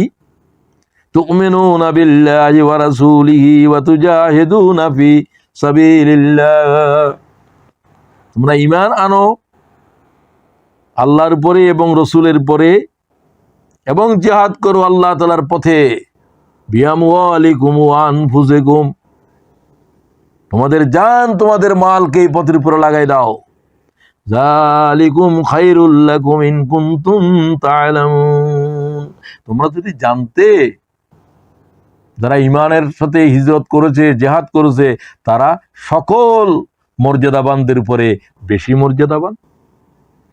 আবার বলেন, ওয়াফাজ্জালাল্লাহুল মুজাহিদিনা আলাল কাঈদিনা আজরান আযীমা, সূরা নিসার 95 আয়াত। লিখে রাখো একবারে, ওয়াফাজ্জালাল্লাহুল মুজাহিদিনা আলাল কাঈদিনা আজরান আযীমা, আল্লাহর নিকটে মুজাহিদদের মর্যাদা আজরান আযীমা। আজিম তো আল্লাহ তাআলার সিফত, আল্লাহ ওই সিফত ব্যবহার করে বলছে আল্লাহর কাছে মুজাহিদদের দরজা আজরান আযীমা। এটা কারোর জন্য বলা হয়েছে আমি জানি না, তুমি খেয়াল করো। রাসূলুল্লাহকে জিজ্ঞাসা করা হলো, ইয়া রাসূলুল্লাহ, সর্বোৎকৃষ্ট কয়েকটা আমলের নাম বলেন। হ্যাঁ, এখানে রাসূলুল্লাহ নামাজের কথাও বলছেন। কয়েকটা আমলের ভিতরে আইয়ুল আমালি আফজাল ইয়া রাসূলুল্লাহ, হুজুর বললেন আল ঈমান বিল্লাহ ওয়াল জিহাদ ফি সাবিলিল্লাহ। ইমাম মুসলিম 1109 নম্বর হাদিসে বলে, তোমরা ঈমান আনো আর জিহাদকে ইখতিয়ার করো, আল্লাহর নিকটে এর চাইতে মর্যাদাবান আর কোনো ইবাদত নাই। তাহলে হাদিসের দলিল শোনো। এটা এমন এক ইবাদত, এই জিহাদের সাথে যারা সম্পৃক্ত হলো না, তাদের ঈমান নাই, তারা মুনাফিক। এটা আমি বলি নাই, আল্লাহর রাসূল কি বলে, ইমাম নাসাই হাদিস নিচ্ছেন একেবারে বিশুদ্ধ সনদে। ইমাম বুখারীর পরে গুরুত্বপূর্ণ হাদিসের ভিতরে অন্যতম হলো নাসাই। আইয়ুল জিহাদি আফজাল ইয়া রাসূলুল্লাহ, আর জিহাদের ভিতরেও কারা কারা, কোন জিহাদ উৎকৃষ্ট সেটাও বলা আছে। খালি জিহাদ করতেছি আমিও দিনের পথে আসি, জিহাদ করেন, কি জিহাদ করেন আপনি? আপনি জিহাদ বুঝেন নাই আজও, আর করলেও সেটা উৎকৃষ্ট জিহাদ নয়। তো এখানে বলা হলো, মাম্মাতা ওয়ালাম ইয়াগজু ওয়ালাম ইউহাদ্দিস বিহি নাফসুহু মাতা আলা শুবাতিন মিনান নিফাক, যে ব্যক্তি আল্লাহ তাআলার দ্বীনের দাওয়াত, দ্বীন প্রতিষ্ঠার জিহাদে সম্পৃক্ত হলো না, এই অবস্থায় দুনিয়া থেকে চলে গেল। মাস্টারি করলো, ডাক্তারি করলো, প্রফেসরি করলো, সব করলো, কিন্তু আল্লাহ তাআলার দ্বীনের জিহাদে ছিল না। মাতা আলা শুবাতিন মিনান নিফাক, নামাজ পড়ছে, রোজা করছে, হজ করছে, সব করছে, জিহাদ করে নাই। রাসূলুল্লাহ কি বলেন, ফতোয়া কি দেন, মাতা আলা শুবাতিন মিনান নিফাক, এই ব্যক্তি মুনাফিকের উপরে মৃত্যুবরণ করেছে, ঈমান নিয়ে যায় নাই। এই হাদিস ইমাম মুসলিম 35-33 নম্বর হাদিসে বলছে। আপনি হাদিস খুলে দেখিয়েন, যে আমল না থাকলে কোনো আমল, সব আমল থাকার পরেও মুনাফিক বলা হচ্ছে, সেটা হলো জিহাদ। জিহাদ যে কোনো পর্যায়ে থাকতে হবে। কি কি পর্যায়ে আছে জিহাদের? মান রাআ মিনকুম মুনকারান ফালাইয়ুগাইয়িরহু বিয়াদিহি, এটাও ইমাম মুসলিম গ্রহণ করেছে, সব ইমাম মুসলিম গ্রহণ করেছে, সহিহ মুসলিম। মান রাআ মিনকুম মুনকারান ফালাইয়ুগাইয়িরহু বিয়াদিহি ফাইন লাম ইয়াস্তাতি ফাবিলিসানিহি ফাইন লাম ইয়াস্তাতি ফাবিকলবিহি ওয়া যালিকা আযআফুল ঈমান। শক্তি আছে, হাত দিয়ে যুদ্ধ করো। শক্তি নাই, অন্যায়কে বাধা দিতে পারো না, প্রতিবাদ করো, প্রতিবাদ করো। দিনের ভূত রাতে হয়ে যাচ্ছে, কেউ নেই, তারপরেও পার্লামেন্টের শপথ নিচ্ছে, হাত প্রয়োগ করতে পারিবে না, শক্তি নেই, প্রতিবাদ করো, রাজপথে মিছিল করো। এই নির্বাচন মানি না, জনগণের হক অধিকার ছিনিয়ে নেওয়া মানা যায় না। পাকিস্তানে যুদ্ধ হচ্ছে, তোমাদের যুদ্ধ থেমে গেছে, আবার হয়তো শুরু হবে, কি জানি, আমি তো জানি না শুরু হওয়ার অবস্থায় আছো কিনা। তো প্রতিবাদ করো। দ্বিতীয় পর্যায়ে এটাও করতে পারতেছো না, সবকে জেলের ভিতরে বন্দি করতে, জেলখানার ভিতরে বসে বসে লানত করো তাদেরকে, বদদোয়া দাও তাদেরকে, ঘৃণা করো তাদেরকে, এটাও জিহাদ। এটাও নাই, তোমার হাতও নাই, মুখও নাই, হৃদয় নাই, অনুভূতি নাই। হুজুর বলেন এর কাছে ইমানেই নাই। ওয়ালা ইজাবর যালিকা মিনাল ঈমানি হাব্বাতু খারদালিন। হাত দিয়েও জিহাদ করে না, মুখ দিয়েও কিছু বলে না, হৃদয় দিয়ে ঘৃণাও করে না, আল্লাহর কসম রাসূলুল্লাহ বলছে তার কাছে ঈমান নাই। তাহলে জিহাদ যেখানে নাই সেখানে কি ঈমান আছে? এত গুরুত্বপূর্ণ কেন আপনি বুঝেন এখন? আর কোন আমলের জন্য এটা বলা হয়েছে এইভাবে? জিহাদ হচ্ছে ওই আমল যে আমলের সাথে আল্লাহ স্বয়ং অংশগ্রহণ করে। আল্লাহ কোনো আমলে অংশগ্রহণ করে না, করতে হয় না। জিহাদে আল্লাহ নিজে অংশগ্রহণ করেন, মালায়েকা প্রেরণ করেন। ফাস্তাজাবা লাহুম রাব্বু, আল্লাহ তাআলা বলেন আমার পয়গম্বর কাঁদতেছিল বদরের জমিনে, আমি জবাব দিয়েছিলাম মুহাম্মদের ক্রন্দনের। আন্নী মুমিদ্দুকুম বিআলফিম মিনাল মালাইকাতি মুরদিফিন। কাতারবন্দি হয়ে জিব্রাইল, ফেরেশতাদেরকে নিয়ে যাও, বদরের যুদ্ধে অংশগ্রহণ করো। কোরআনের আয়াত। কাতারবন্দি হয়ে বদরের যুদ্ধে যুদ্ধ করো, যে যুদ্ধে জিব্রাইল আলাইহিস সালাম সশস্ত্র অবস্থায় ছিলেন। দুইটি যুদ্ধে জিব্রাইলকে সশস্ত্র অস্ত্র হাতে দেখা গিয়েছে ঘোড়ার উপরে, বদর এবং খন্দক। এবং খন্দক একটা শুরু, খন্দকের যুদ্ধের পরে আর সম্মুখ যুদ্ধ হয় নাই বলা যায়, এটা শেষ। সকল দল মিলে যেখানে হামলা করেছিল মদিনাকে, এই দুই যুদ্ধে। তো এইখানে আল্লাহ বলেন ফালাম তাকতুলুহুম ওয়ালাকিন্নাল্লাহ কাতালাহুম ওয়ামা রামাইতা ইয রামাইতা ওয়ালাকিন্নাল্লাহ রামা। মুহাম্মদ তুমি তাদেরকে তীর ছোড়ো নাই, তুমি তাদেরকে হত্যা করো নাই, আবু জেহেলকে, সাহেবাকে, উতবাকে আমি আল্লাহ কতল করে দিয়েছি বদরে, তাদের শিকড় কেটে দিয়েছি। আল্লাহ কয় আমি যুদ্ধে অংশগ্রহণ করেছি। এটা আর কোথাও কোনো ইবাদতের জন্য আল্লাহ এইভাবে বলে? আমি তো জানি না, আমি কোরআন শরীফের এত আয়াত পড়ার চেষ্টা করছি, আমি কোথাও দেখি নাই। কিন্তু আল্লাহ এখানে কি কয়, ফালাম তাকতুলুহুম, তুমি কতল করো নাই উতবারে, সাহেবারে, আবু জাহেলেরে। কে কতল করছে? ওয়ালাকিন্নাল্লাহ কাতালাহুম, আমি আল্লাহ তাদেরকে কতল করেছি। ওয়ামা রামাইতা ইয রামাইতা ওয়ালাকিন্নাল্লাহ রামা। মুহাম্মদ তুমি তীর ছোড়ো নাই, তোমার তীরের ভিতরে আমি ছিলাম, আমি তীর ছুঁড়েছি। সুবহানাল্লাহ ওয়া বিহামদি। এটা যে কোরআন শরীফের আয়াত, আপনার জানা আছে কিনা? এটা সূরা আনফালের 17 নম্বর আয়াত পড়তেছি। প্রিয় ভাইয়েরা, আমি বলতে চাই এই জিহাদ করার জন্য কতগুলো শর্ত আছে। জান এবং মালকে নিয়ে আসতে হবে, রেখে আসতে চলবে না। বিআমওয়ালিকুম ওয়া আনফুসিকুম, সমস্ত জান সমস্ত মাল খোদার রাস্তার উপরে ব্যয় করতে হবে, এসব নিয়ে আসতে হবে এখানে। জিহাদের জমিনের উপরে আমিরের ইতিআত সব সময়ের জন্য প্রয়োজন, জিহাদে বেশি গুরুত্বপূর্ণ। আতিউল্লাহ ওয়া আতিউর রাসূল ওয়া উলিল আমরি মিনকুম, তোমরা যদি তিনজন থাকো একজনের আমির করো। রাসূলুল্লাহ সমস্ত জিহাদের নেতৃত্ব দিতেন একজনের হাতে। তিনি যদি শহীদ হয়ে যান, অমুক ঝান্ডা নেবে, অমুক নেবে, অমুক নেবে। সুতরাং জিহাদ করতে হবে কাতারবন্দি হয়ে, সংগঠিত হয়ে। ইয়া আইয়ুহাল্লাযীনা আমানু হে ইমানদারগণ, আল্লাহর নিকটে ওই জিহাদ বেশি প্রিয় যারা কাতারবন্দি হয়ে শৃঙ্খলার সাথে আল্লাহর রাস্তায় জিহাদ করছে। ইন্নাল্লাহা ইউহিব্বুল্লাযীনা ইউকাতিলুনা ফি সাবিলিল্লাহি সাফফান কাআন্নাহুম বুনিয়ানুম মারসুস। আয়াত তো আমরা সবাই জানি, সবাই পড়ি। আল্লাহ তাআলা সূরা সফের 4 নম্বর আয়াত 61 নম্বর 4, আল্লাহ তাদেরকে ভালোবাসেন যারা কাতারবন্দি হয়ে লড়াই করছে, ডিসিপ্লিনের সাথে সংগঠিত হয়ে, সংগঠন করে তারপরে তোমরা ঐক্যবদ্ধ হবে লড়াই করো খোদার পথে।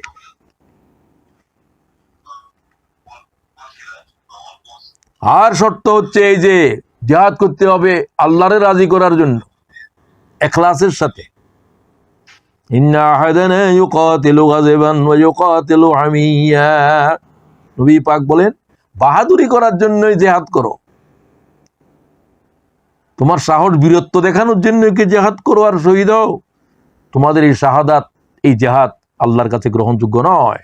এর ভিতরে রিয়ায় নষ্ট করে দিয়েছে সব, ইখলাস নাই। তারাই আল্লাহর পথে জিহাদ করে।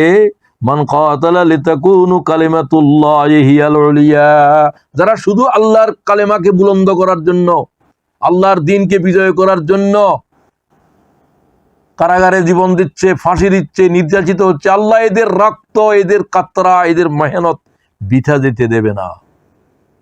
ফাস্তাজাবা লাকুম রাব্বুকুম আন্নী লা উযীউ আমালা আমিলিন মিনকুম মিন যাকারিন আও উনসা। তোমাদের ভিতরে নারী হোক পুরুষ হোক, যারা এই খোদার রাস্তার উপরে জিহাদ করেছে, বাড়িঘর ছেড়েছে, নির্যাতিত হয়েছে, আল্লাহ তাদের রক্তের, তাদের ত্যাগের ফোঁটা ফোঁটা করে প্রত্যেক কিছুকে মূল্যায়ন করবে। কোরআনের আয়াত, সূরা ইমরান। এরপরে জিহাদের জন্য আর কি শর্ত? জিহাদ কোনো একটা অংশের জন্য নয়, জীবনের কোনো সময়ের জন্য নয়, এটা life long battle, till death, মরণ পর্যন্ত আল্লাহ তাআলার দ্বীনের জিহাদে থাকতে হবে। আল্লাহ তৌফিক দাও আমাদেরকেও। কোনো অজুহাত জিহাদের জমিনে চলবে না। আজকে আমার এই অজুহাত, হ্যাঁ সরই অজুহাত থাকলে সেটা ভিন্ন। সরই অজুহাত হলো দুইটা, খাউফ ওয়াল মরিজ। একটা হলো ভয়, প্রচন্ড শীত, বাইরে হইতে পারতেছো না, ফজরের নামাজে আসতে পারলে না, শীতে বরফ হয়ে যাচ্ছে। অথবা তোমার ভিতরে মামলা আছে, তোমার পুলিশে ধরতে পারে, এই ভয়, তাহলে এটা একটা ওজর। আরেকটা কি? অসুস্থ। এই দুই ওজর ছাড়া আর কোনো সরই ওজর আমার জানা নাই। আর যেগুলো ন্যাচারাল ওজর, অন্ধ, খন্দ, বধির, পঙ্গু, এদের উপরে জিহাদ নাই। এদেরকে আল্লাহ তাআলা শক্তি দেন নাই, চোখ দেন নাই, কান দেন নাই, চলার ক্ষমতা দেন নাই, এরা মাজুরের ভিতরে, এরা বাদ। সুতরাং সুস্থ অবস্থার ভিতরে তোমার প্রস্তুতি কম থাকুক বেশ থাকুক, ডাক যখন আসবে জিহাদে বেরোতে হবে, মিছিলে যেতে হবে। কি হবে না হবে সেই কথা ভাবারও কোনো সুযোগ নেই। ইনফিরু খিফাফান ওয়া সিকাল, প্রস্তুতি কম প্রস্তুতি বেশি, যাই থাকুক। বিআমওয়ালিকুম ওয়া আনফুসিকুম ফি সাবিলিল্লাহ, যা আছে মাল, যা আছে ধন, যা আছে সম্পত্তি, তোমার যা কিছু ওসাইল আছে সব নিয়ে বের হও, যদি তুমি তোমার কল্যাণ চাও। আর মুনাফেকেরা কি বলে? আমরা তো যেতে চাইছিলাম, তবে আপনি চলে গেলেন, মৌসুম বেশি গরম, একটু পরে যাও মনে করছি, সকালবেলা পরিস্থিতি একটু খারাপ। লাউ কানা আরদান কারিবান ওয়া সাফারান কাসিদা, মুনাফিকদের কথাগুলোকে আল্লাহ কোট করতেছে কোরআনে। লাত্তাবাউকা ওয়ালাকিন বাউদাত আলাইহিমুশ শুক্কা, তারা বের হইতো যদি তারা মনে করতো আজকে রোমানদের বিরুদ্ধে যুদ্ধ হবে না, আমরা বিজয়ী হয়ে যাব, আজকে বড় ধরনের প্রতিরোধ, যেখানে আজকে লাশ পড়তে পারে, যেখানে কোনো বড় ধরনের সংঘাত হতে পারে, এইরকম যারা মনে করে, যারা জুইহাত থেকে পালাই গেছে, তো এরকম কিছু আশঙ্কা না থাকলে তারা বাইর হয়, আশঙ্কা থাকলে তারা বাইর হয় না।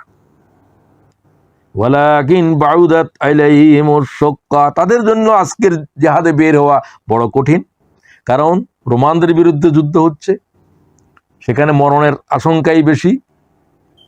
একটা বিশাল সাম্রাজ্যের সাথে মুসলমানদের লড়াই হবে, আর ঘরে ঘরে, মদিনার ঘরে ঘরে অনাহার চলছে, পরিবার পরিজনেরা হয়তো অনাহারে মারা যাবে, গাছের ভিতরে খেজুর পেকে আছে, মৌসুম অসহ্য গরমের, এই অবস্থায় কেমনে বাইর হবে? এগুলো একটা না একটা অজুহাত।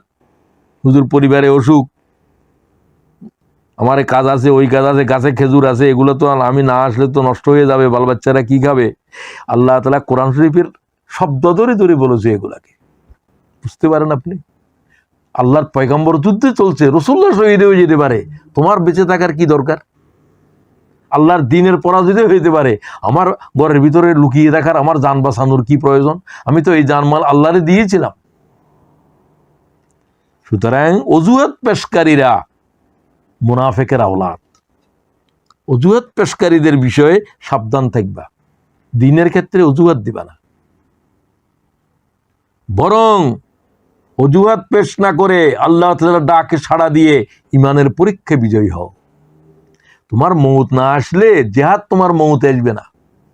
মৌত যদি এসে যায়, ঘরের কোণের ভিতরে তোমার দাদির মতোই তোমাকে মরতে হবে। এই কোনোদিন জীবনে জিহাদও করে নাই, কিচ্ছু নাই, বিছানায় থাকে, বিছানার উপরেই তো রইল, বিছানার উপরেই তো মারা গেল। তো মারা যাওয়া যদি ফয়সালা হয় তো বিছানায় মারা যাবে, আর ফয়সালা যদি জিহাদের মাঠে হয় তো জিহাদের মাঠে যাবে। ফয়সালা না হওয়ার, আল্লাহ ফয়সালা ছাড়া তো এক মুহূর্ত আগে পরে মৃত্যু আসতে পারে না। তোমার ভিতরে এই মৃত্যুর ভয় যে শয়তান জাগাচ্ছে, সেই তোমার ভিতরে নেফাকতের উস্কে দিচ্ছে। খুব খেয়াল করো। এরপরে বলছি, জিহাদ করতে হবে মানবতার মুক্তির জন্য। আজকের পৃথিবীর নির্যাতিত মানুষ, আজকের গাজার 30,000 মুসলমান, অর্ধেক শিশু এবং নারী, তাদের রক্ত, তাদের লাশ কিভাবে আজ মুসলিম দুনিয়ার বিবেকের উপরে আঘাত করছে। কি করে আজ মাসের পর মাস নিরস্ত্র এই লোকেরা সমস্ত ইসরায়েল ঘেরাওর ভিতরে রেখে দিয়েছে, সেখানে তারা যুদ্ধ করছে, এবং আল্লাহর মদদ কিভাবে পাচ্ছে তারা। কতজন জেনারেল ইহুদিদের খুন হয়েছে 70 বছরের ইতিহাসে নাই। ইসরায়েল রাষ্ট্রের জন্ম থেকে মুসলমানেরা ঐক্যবদ্ধভাবে 6 দিন যুদ্ধ করতে পারে নাই। আজ হামাসের মুজাহিদেরা কিভাবে লড়াই করে যাচ্ছে, কিভাবে হুতির মুজাহিদেরা, কিছু না এদের কামানের গোলায়, এদের দূরপাল্লার ক্ষেপণাস্ত্র আমেরিকার কম্পন তুলেছে হৃদয়ে। আল্লাহর সাহায্য যখন আসবে তখন এইভাবে হবে, হুতিরা দাঁড়াইয়ে যাবে, লেবানন থেকে গায়েবী সাহায্য আসবে, আকাশ থেকে নাজেল হবে। এমন বিমার রোগ দেখা দিয়েছে ইসরায়েলি সৈন্যের ভিতরে, এরা উন্মাদ হয়ে গেছে, অনেকেই বাড়ি ঘরে গিয়ে ছেলে মেয়ে এরে কতল করে ফেলতেছে, গুলি মারতেছে। খোদার গজব কিভাবে আসছে দেখছো, কত রকমে আসতে পারে। তো আজকের নির্যাতিত পৃথিবীর মানব জাতির মুক্তির জন্য তোমাদেরকে লড়াইয়ের ময়দানে যেতে হবে। অন্তত অর্থ দিয়ে, মাল দিয়ে সাহায্য করো। তুমি তো আর গাজায় গিয়ে যুদ্ধ করতে পারবে না, সমর্থন করো। তাদের পানি নাই, তারা একবেলা আহার করে, পারলে আহার করে, না হলে তো উপবাস থাকে। তো আল্লাহ তাআলা বলেন, ওয়ামা লাকুম লা তুকাতিলুনা ফি সাবিলিল্লাহ ওয়াল মুস্তাদআফিনা মিনার রিজালি ওয়ান নিসাই ওয়াল ওয়িলদান। কি হয়েছে তোদের? কি হয়েছে? কোন ইমামতি করস আর বিশ্ববিদ্যালয়ে প্রফেসরি করস? খোদার দ্বীনের কি অবস্থা চলছে? وما لكم لا تقاتلون في سبيل الله والمستضعفين من الرجال والنساء والولدان। নির্যাতিত মানব জাতির নারীদের, শিশুদের কাতরানি, তাদের চিৎকার, তাদের রক্তের কলকল শ্রুত আল্লাহর আরশ কাঁপাচ্ছে। তুমি ওয়াজ করো দিনে 5 বার আর 6 বার, কিসের ওয়াজ করো জাহেল? কোনোদিন এই কথা বললি না যে খোদার দিনের এই অবস্থা চলছে, আমি স্বাভাবিক কিভাবে থাকবো? স্বাভাবিক কিভাবে থাকবো? এই জমিনে তোমার সামনেই কত দায়িত্বশীল ব্যক্তিরা খোদার রাস্তার উপরে একটার পর একটা ফাঁসির কাষ্ঠ ঝুলে গেল, নিজেরাই ফাঁসির রজ্জু বুকের ভিতরে নিল। এরপরেও জাতির বিবেক কি জাগবে না? জাতির বিবেক কি জাগবে না? আলেম ওলামাদের কি খবর হবে না? আল্লাহর ডাক দেওয়ার পরেও ওয়ামা লাকুম, কি হয়েছে তোদের? What's about you? লা তুকাতিলুনা ফি সাবিলিল্লাহ, এখানে আল্লাহ জিহাদ বলেন নাই, এখানে কেতাল বলছেন। এদের বিরুদ্ধে হামাসের মতো অস্ত্র হাতে নিতে হবে যদি সেই অবস্থায় আসে। হামাসের মুজাহিদদের জন্য তো জিহাদ করলে চলবে না, কেতাল করতে হবে। তারা তো মার্কাবা ট্যাঙ্কের মোকাবেলা করতেছে, তারা 1-40 মোকাবেলা করতেছে, তারা বড় বড় কামানের মোকাবেলা করতেছে। সেখানে তো তোমার কি দিয়ে, যা আছে তা দিয়ে নামতে হবে, তা দিয়ে তারা যুদ্ধ করতেছেন। তো আল্লাহ বলছেন, তোমাদের কাছে কি নির্যাতিত মানুষের গাজার মুসলমানদের চিৎকার? তারা বলছে একটা রুটি নাই, বাচ্চারা অনাহারে, পানি নাই, বিদ্যুৎ বন্ধ, সবকিছু বন্ধ করে দিয়েছে, এবং যাওয়ার রাস্তা পর্যন্ত দিচ্ছে না রাফা ক্রসিং দিয়ে। দোয়া করো, এর দোকান এখন মনে হয় মিশরে রয়েছে, মিশরের রাফা ক্রসিং খুলে দেওয়ার জন্য তিনিও আছেন। আল্লাহ মুসলমানদেরকে কঠিন সিদ্ধান্ত নেওয়ার তৌফিক দাও গজবপ্রাপ্ত ইহুদিদের বিরুদ্ধে। সব জায়গাতে আছে এরকম, ইহুদি না হলে মুনাফিক আছে। পাকিস্তানের জনগণ কিভাবে ওভারওয়েলমিং মেজরিটিতে ইমরান খানকে বিজয় করলো, আর জেনারেলদের মাথা খারাপ হয়ে গেছে। 70 বছর পাকিস্তানের চুষি খাইছ,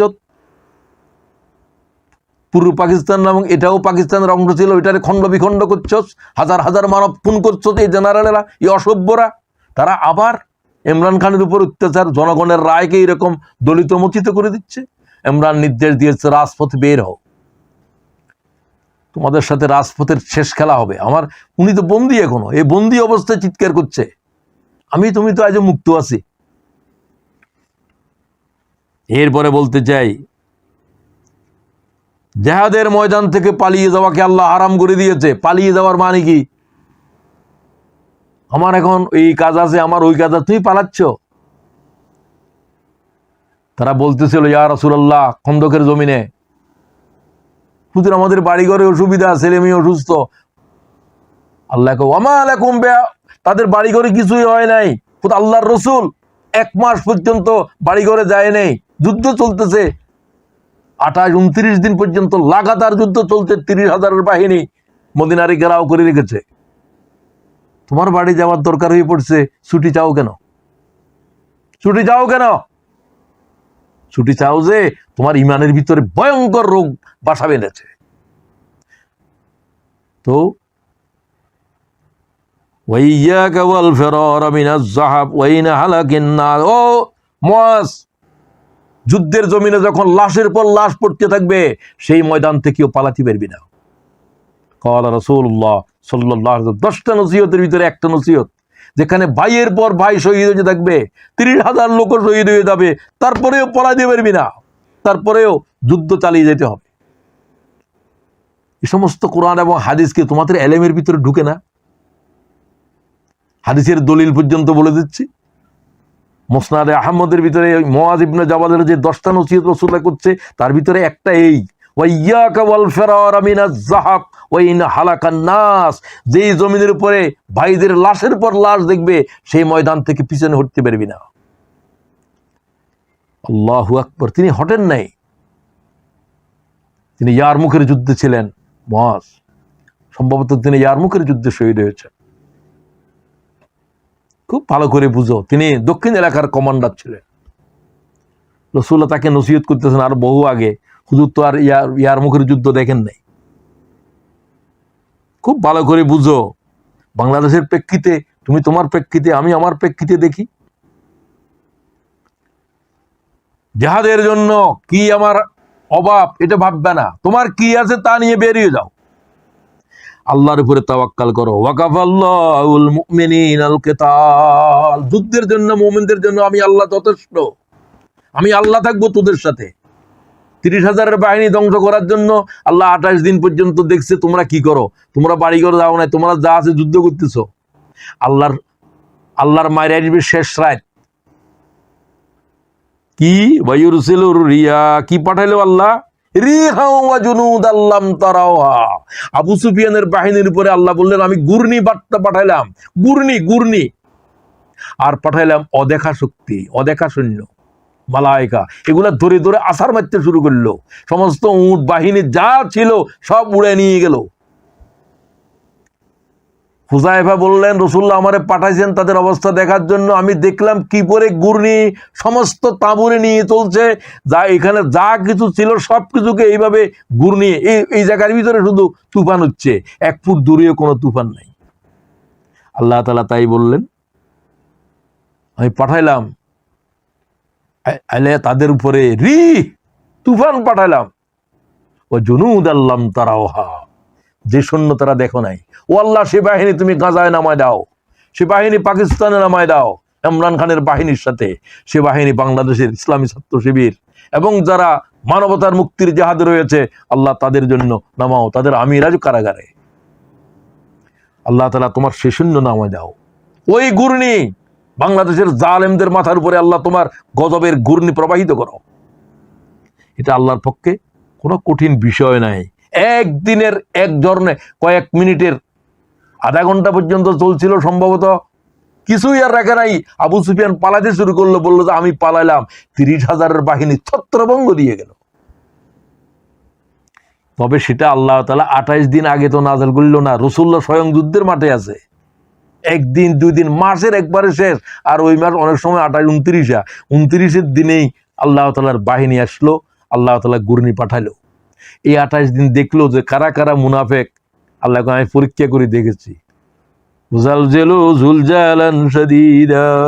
প্রচন্ড ভাবে কাঁপিয়ে দিয়েছিলাম তোদের ঈমানকে। আবু সুফিয়ানের বাহিনী দেখার পরে, বাবা আমরা কিভাবে থাকবো এখানে, আবারও তো তারা বিজয় হয়ে গেল 5 বছরের জন্য। 5 বছর আওয়ামী লীগ থাকবে, তুমি এখনো কিভাবে ধারণা করো? আমি তো আওয়ামী লীগের মরণ এখন দেখতেছি বাংলাদেশের জমিনের পরে। সারা দুনিয়ার এম্বার্গো কিভাবে আসতেছে দেখতেছো না?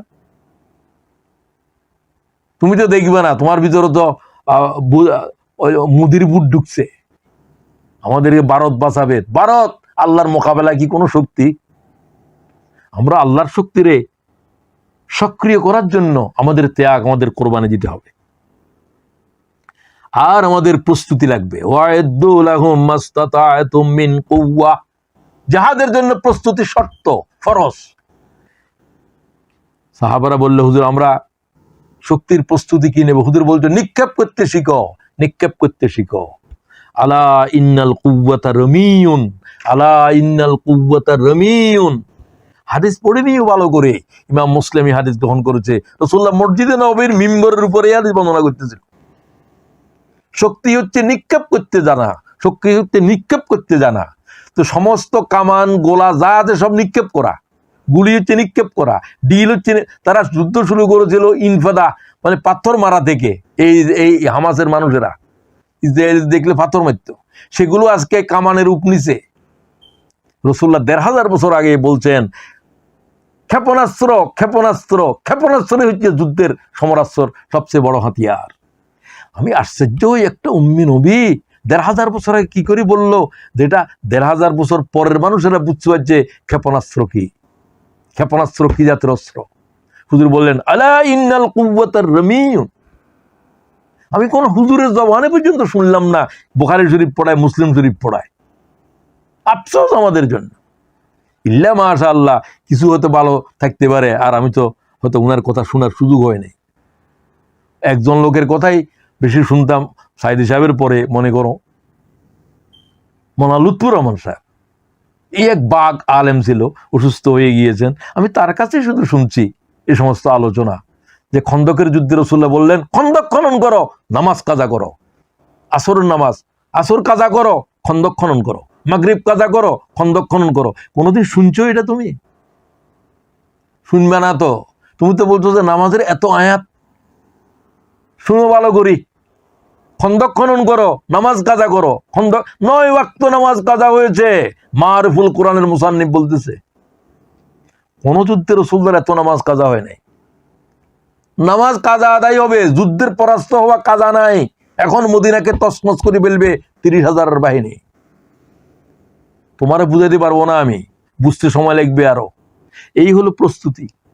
খন্দক হলো প্রস্তুতি জিহাদের জন্য। বললো যে আমরা সম্মুখ সমরে যেতে পারবো না, মদিনার যেখানে খাজুরের বাগান দিয়ে ঘেরা আছে, যেখানে লাভা আছে, সেটা বাদ দিয়ে যেখানে খোলা, এই জায়গার ভিতরে শুধুমাত্র খন্দক খনন করো। সৈন্যরা তো চলে আসতেছে, খন্দক খনন করছে তো আর আধা ঘন্টা সময়ও নাই। হুজুর বলতে নামাজ মুলতবি কর, খন্দক শেষ কর। এশারের নামাজে খন্দক শেষ হলো, 70 বাহিনী, 30,000 বাহিনী মদিনায় হাজির হলো। কোন সুফি সাহেব আপনার ইসলাম শিখায়? ইসলাম শিখবেন সাহাবীদের থেকে, ইসলাম শিখবেন মুহাম্মদুর রাসূলের হাদিস থেকে, ইসলাম শিখবেন আল্লাহর কোরআন থেকে। কোন হুজুরে আর মুজুরে কি বলে সেগুলোর থেকে তো ইসলাম শিখতে পারবেন না। সেগুলো যা বলে সেগুলো হচ্ছে যে ওই যে বললো যে আমি নামাজ পড়বো, রোজা করবো, আমি জেহাদে যেতে পারবো না। হুজুরের সাহাবী হুজুরকে হেঁটে জানাজা পড়া পর্যন্ত আল্লাহ হারাম করে দিছে। নাম বলতেও আমার শরম লাগতেছে, তার বাপের নাম, ছেলের নাম এক নাম, ছেলেটা তো বুজুর্গ সাহাবী। ওই মুনাফিকের গায়ের ভিতরে রাসূলুল্লাহর জামা ছিল।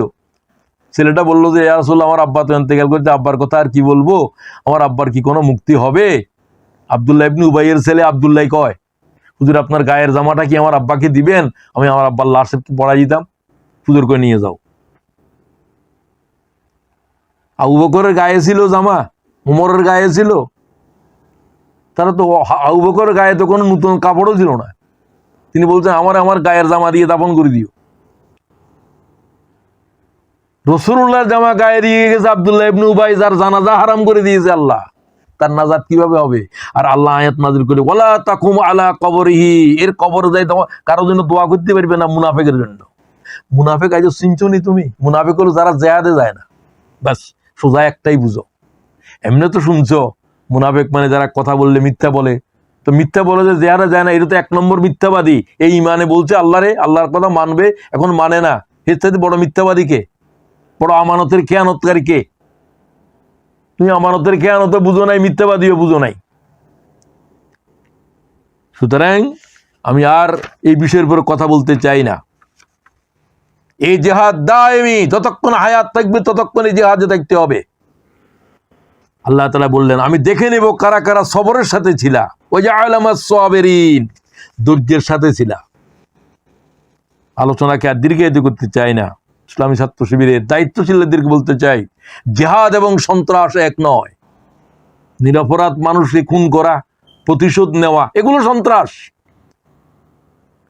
অহেতুক মানুষকে কষ্ট দেওয়া, ইসলামের নামে বোমাবাজি, এই সমস্ত কে বলছে? আমরা তো জিহাদের ব্যাখ্যা দিয়ে বললাম যে কথা বলা জিহাদ। জিহাদের কোথাও মারামারি, খুনাখুনি শব্দই নাই। তোমরাই জিহাদকে সন্ত্রাস বলেছ, তোমরা জালেম। আল্লাহ তাআলা যে শব্দকে বলতেন যে জিহাদ না করা পর্যন্ত জান্নাতে যেতে পারবি না, এটা কি সন্ত্রাস? সুতরাং জিহাদ এবং সন্ত্রাস হলো একটা আসমান আর একটা জমিন, পার্থক্য এতটুকু। আল্লাহ তাআলা আজকের আলোচনা থেকে সমগ্র জীবন জিহাদের বারুদ নিজের ভিতরে ভরে নাও। দাওয়াতের জিহাদ দিয়ে শুরু করো, সংগঠন করার জিহাদ দিয়ে শুরু করো, তরবিয়তের জিহাদ দিয়ে শুরু করো। আর জিহাদের জমিনের উপরে যদি এরকম অবস্থা দাঁড়ায় যে আল্লাহ তাআলার দ্বীনের দাওয়াত দেয়া যাচ্ছে না, আর তোমরা তাদেরকে প্রতিহত করার শক্তি রাখো, তখন তোমরা লড়াইয়ে যাবে। এর আগে তো লড়াইয়ে যাওয়ার কোনো হুকুম নাই। সুতরাং আজকের এই আয়াতটাকে গুরুত্বের সাথে পড়বে, বুঝবে। আমি আজকের আলোচনাকে আর দীর্ঘায়িত না করে এই একটা আয়াত একটা মানুষের জিন্দেগিরে পাল্টে দেওয়ার জন্য আমি যথেষ্ট মনে করি।